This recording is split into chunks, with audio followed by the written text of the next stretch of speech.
ឆ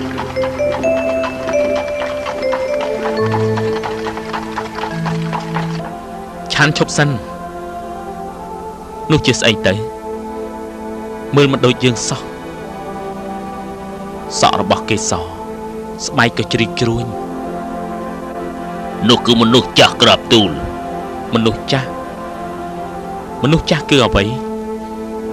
គេធ្លាប់នៅក្មេងដូចតែពួកយើងតែពេលវេលាកន្លងទៅគេក៏ត្រូវចាស់ក្រាបទូលមានន័យថាយើងគ្រប់គ្នានេះត្រូវតែចាស់មែនទេហេតុអីទៅក្រាបទូលយើងត្រូវតែចាស់គ្រប់គ្នាក្រាបទូលឆាន់ឈប់សិនលោកកើតអីតើកើតអ្វីទៅមានជំងឺមិនតើកុំនិយាយជាមួយក្រាបទូលហេតុអីឆាន់គេកើតអីគឺកំពុងតែឈឺកាត់ឈាមរបស់គេមានមេរោគព្រោះតែជំងឺយើងជួយគេមិនបានទេកុំប៉ះពាល់គេក្រាបទូលសំណាងអាក្រក់ណាស់ហេតុអីគេខ្លាចជាបែបនេះ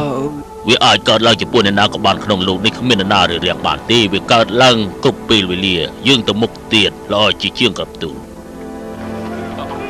ព្រះអង្គទតខំនោះវិញឆាន់ហេតុអីក៏គេដេកស្ងៀមបែបនេះហេតុអីក៏មានមនុស្សអស់នោះត្រូវយំជុំវិញគេតើហេតុអីទៅហ៎មនុស្សអស់នោះយំព្រោះគេស្លាប់ក្រាបទូលមនុស្សស្លាប់ណាព្រះអង្គស្លាប់មានន័យថាម៉េចមានន័យថាគ្មានជីវិតរស់នៅនោះអីក្រាបទូលហើយមនុស្សត្រូវយំពេលដែលគេស្លាប់ហេតុអីទៅព្រោះព្រាត់អ្នកដែលជាទីស្រឡាញ់យំព្រោះលែងបានឃើញគេទៀតហើយយើងនឹងស្លាប់ដែរទេក្រាបទូលមនុស្សស្លាប់ជារឿងធម្មតាទេមិនថារាជឬស្ដេចឡើយឆាន់យើងឃើញគ្រប់គ្រាន់ហើយត្រឡប់ទៅព្រះជីវាំងវិញទៅក្រាបទូលវិញមក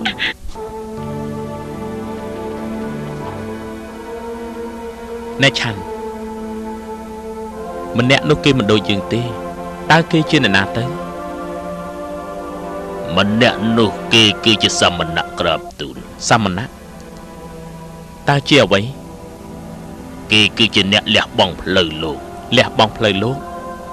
ហេតុអីទៅទូលមកគុំថាគួរតែយើងទៅវិញទៅហេតុអីទើបលះបង់ផ្លូវលោកគឺគេស្វែងរកអត្តន័យជីវិតក្រាបទូលគេមានវិធីសាស្ត្រយ៉ាងណាដែរ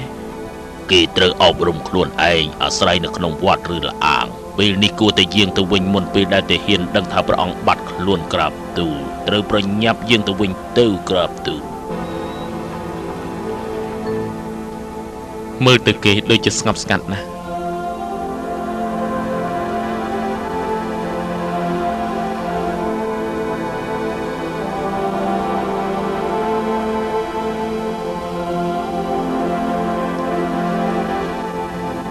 ពួកយើងគ្រប់គ្នាសុទ្ធតែត្រូវចាស់ឈឺស្លាប់ជារឿងធម្មតាទេ